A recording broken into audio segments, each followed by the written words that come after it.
Yep, that's me. You're probably wondering how I ended up in this situation. Well, here's the reason I ended up in that situation. Coming down the mountain at Bathurst, and, well, that speaks for itself.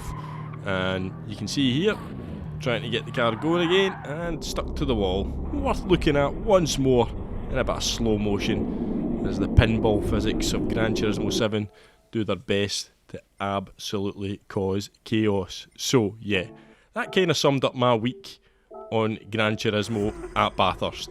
It was just not going well at all. However, surely things can only get better, and we'll jump into this race and find out if that is indeed the case. So we switch on to the hard tyres to start with here. We set a quick qualifying time and it wasn't the best. I had a far quicker time on my EU account, but we're on the US account here, and we thought, well, James Ev was streaming, he's up in P3, so we thought we'd jump on, try and give him a bit of a race up the front. And well, that was the plan, which, as you'll find out, it didn't quite go according to that plan. However, we start the race on the hard tyre, going to try and do 3 or 4 laps on that, and then we'll jump onto the mediums. That seemed to be the optimum strategy for this week, and was the one most we are favouring, especially if you weren't starting at the front. But as you can see here, hard tyres on the first lap are not my friend, and we almost lose the back end there, and that lets the Canadian in the Aston just dive up the inside of us. So it's not going according to plan at the beginning of this race, as we drop back and start skimming the wall slightly as well. So yeah, me and Bathurst, we're not the best of friends, never have been, never will be. So yeah, I've been kind of avoiding my main account on the EU. I've done a couple of races on it after setting a half decent qualifying time, but a few poor races on there, and decided I quite liked having an A+ DR. I didn't fancy it dropping down to A rank, which might have been the case had I kept going with this race the way I was driving this week, especially the Devil's Elbow. Is it Forest Elbow? Anyway, one of the elbows. You can see here, again, just not controlling the back end of that car. The GTR particularly feisty when you floor it, especially on hard tyres. You can see here the Brazilian goes past me, followed by his countryman. So we've started off P5, we're now in P8, so yeah, not going well, is it? We've dropped 3 places, and it's only lap 1. But you can see there, the Brazilian ahead there, he had a little bit of a moment, so we're not the only ones struggling. But yeah, I just really struggled with my pace at the beginning of this race in particular, as we almost go off again. So that's kind of 3 times in the first lap that I've almost lost the back end. So jumping forward though into the end of lap 2, nothing much happened in lap 2. We started to find a little bit of a feel for the car, and we weren't losing any ground to the cars in front, unlike the Brazilian there in front of us, as we almost get taken out by him spinning across the track. So at least someone was having a worse time than me at this beginning of this race, not quite handling the GTR's rear end. By the time we got to the downhill section of the mountain in lap 3, we'd caught up with this Brazilian, and I thought to myself, I recognise that name from somewhere, and I was scratching my head, and then it came to me. I did know where I'd seen this guy's name before. And if you jump onto Super GT's videos, you will see this particular video, and it always stuck in my head, this video. The extremely frustrating race where the guy was determined to stop him. So just listen to Steve here, talking about him. Progress through the pack. I'm here in 7th position as we go on to lap 7, setting the fastest lap of the race at 1:31.3. It's the Brazilian. To be inside. That's and okay. watch how he races against Steve in this race. He just defends up the inside, shoves him onto the AstroTurf there. The artificial grass. I just had to back out the throttle. You hear Steve saying that he had to back out as well, and here you'll see here, watch this move in the braking zone, where he absolutely blocks any opportunity that Super GT would have had to make a move there. And then, finally, on the home straight, just listen to this. Move over to the right, and for some reason he just wanted to make contact with me. So he's still turning left into me on the straight. Really not quite sure exactly why that is. The reason why that was is because he's one of the most aggressive defenders I've ever came across in the game. Now, we caught up with him, well, we were really on his tail by the end of lap 4. Now, this is the point where we're going to pit, and it was the point I wished I had pitted a lap earlier, because he's coming in and I'm coming in, and that means I'm going to come out right behind him, and we're going to get to witness a guy who defends like an Italian 1990 international football team. It is incredible what you're about to witness in terms of defence. Now, it's up to me to get past him. I'm not saying it's not. That's his track in front, and he can kind of go where he wants to on that track within reason. You can see there he moved over to the right to have a little show of defence even at this early stage. But, I mean, he's just determined I am not getting past him right from the get-go. So, I'm not obviously the quickest on this combination. Getting past on this track at the best of times isn't easy. So, I knew I was going to have a difficult situation on my hands here. So, we're basically halfway through the race now, and we've lost all touch with the leaders, and any hope of catching the lead group was diminishing rapidly, because we should have been doing lap times, and especially in the mediums you should be doing 2:01s on the medium, but you're going to see that is not the pace we're doing here.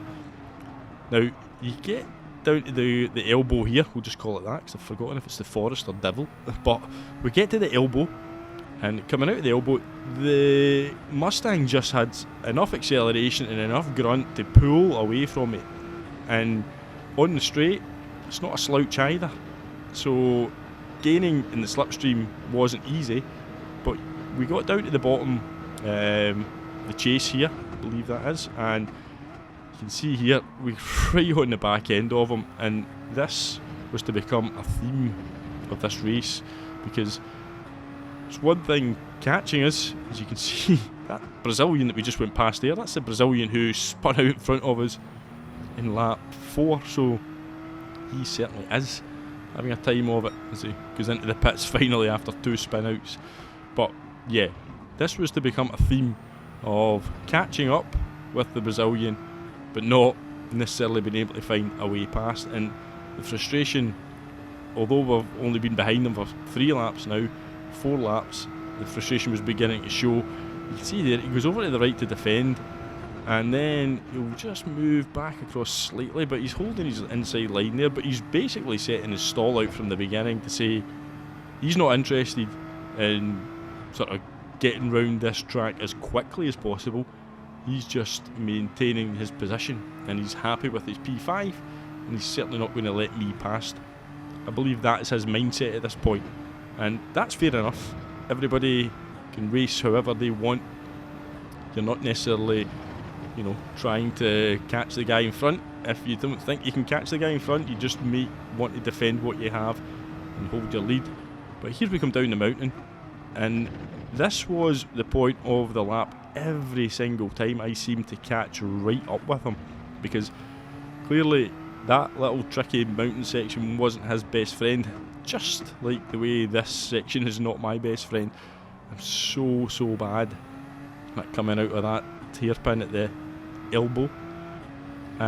Answers on a postcard, please somebody tell me what you should do. How do you not lose half a second every time you want to go around that turn and power out? I watched the top guys doing it, and I just can't do it. I don't know if I'm braking too late, I don't know what I'm doing, but I just could not get the car turned in, and I could not get on the power early enough. Anytime I wanted to go on the power, the car just wanted to step out the back end. You can see up ahead though, the Brazilian, he was actually defending taking the defensive line, even though I was about 7 or 8 tenths back. So it was just bizarre how defensive this guy intended to be. So lap 7, and we're just plodding round behind him now, round about the same distance, because we're in the dirty air. We're not getting a chance to really put a whole lot of pressure on him. But what we do know is that the lap times are ridiculously bad. which means that I'm going about 2 seconds a lap slower than I should be going. And I mean, it's because when you've got dirty air, you're going round these corners, you're just not able to get on the power, you're losing time. And here we were catching up, trying to power out, dirty air, you're having to be really tentative on the throttle just so you didn't spin out. But we're now a little bit closer, so we're going to try and put a little bit of pressure on him. We've been very, very sort of patient so far, but patience is not something that you can have too much of in a race, because you want to move past the people that you're quicker than on the track. And right here you see how close we get, and it was really everything I could do not to touch the back end. I was actually quite impressed with my own skills of driving so close to someone but not actually touching them. So I mean, if I wanted to sort of give him a slight tap or just push him out the way slightly, I could have taken the opportunity. There was plenty of them, particularly in that section of it, but we're having a good clean battle at this point, albeit I can sense the I don't want to say aggression at this point, but you can see there the movement in the braking zone is absolutely over the top as far as I'm concerned, because he's just basically saying to me, anytime you're going to get close to me in the braking zone, I'm just going to move about and weave so that you definitely can't choose a line and you're not going to get past me. And we're right on him now, so this is an opportunity at the end of lap 7.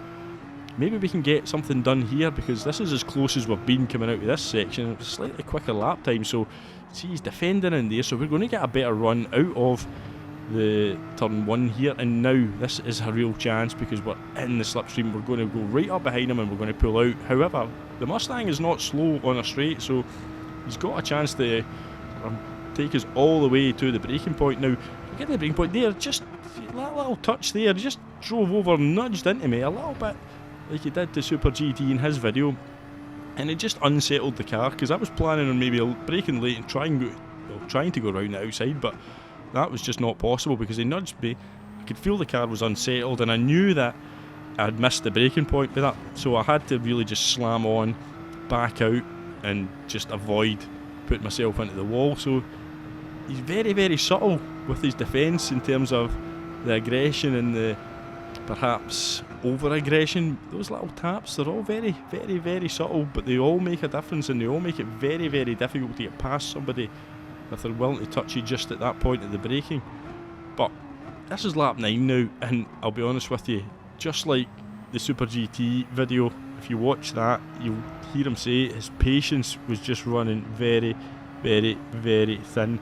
And this was what had happened to me. I was just fed up. I'd been behind him now for 7 laps with no real prospect of getting past, because any time I got a sniff, he just moved and defended and blocked and whatever he had to do. However, here we go, he's made the big mistake, we've got past, but then he just drives right into the side of my car, and then he tries to go around the outside, but that wasn't happening. I had absolutely lost the plot by that point, and I'll take the 2-second penalty all day long for that, because I had been so patient. I hadn't even done so much as tapped his bumper in all the times I'd closed in on him. And then he finally made the mistake and opened the door for us, and we managed to get through it quite comfortably, because I knew basically he had lost it and I knew that was past.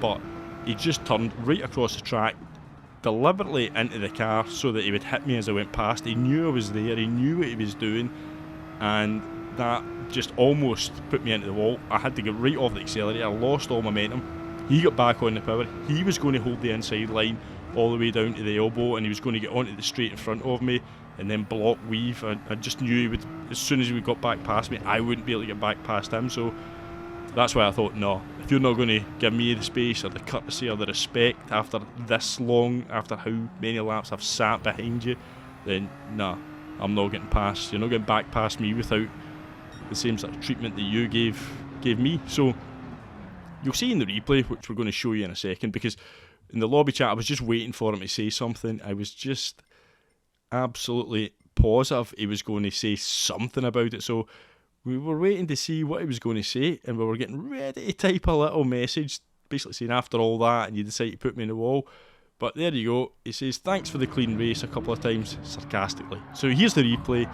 You can see there, he knew what he was doing. He just hit me at the wall, and then he was going to go back round past me. And yeah, I just squeezed him. I just gave him the same room that he gave me, because there's no way he did not know I was there, and there was no reason for him to come back across the track after doing what he had done. And I always think a good view of these incidents comes from cockpit view. Just watch his steering. He's just steering straight back across the track because he knew I was coming, and he tried to get back across just to block the track so that I couldn't get past, but it didn't work on this occasion. So just like the Super GT video, he was determined to stop me as well, but finally got past him. I'll take the moral victory, even though we had to resort to the same sort of tactics he employed, but there's only so much you can take sometimes. We're all human. We've got a breaking point. We've got a point where we will snap, and you can see that just happened there. And well, yeah, I don't regret it. There you go. I've said it. I do not regret that, even watching it back. But anyway, thank you everybody who's watched the video. Hit the like button if you like it. Subscribe to the channel if you're not already subscribed. Thank you for all the recent support after the Super GT video. Helped us out a lot, and yeah, hopefully see you all on the next one. Goodbye.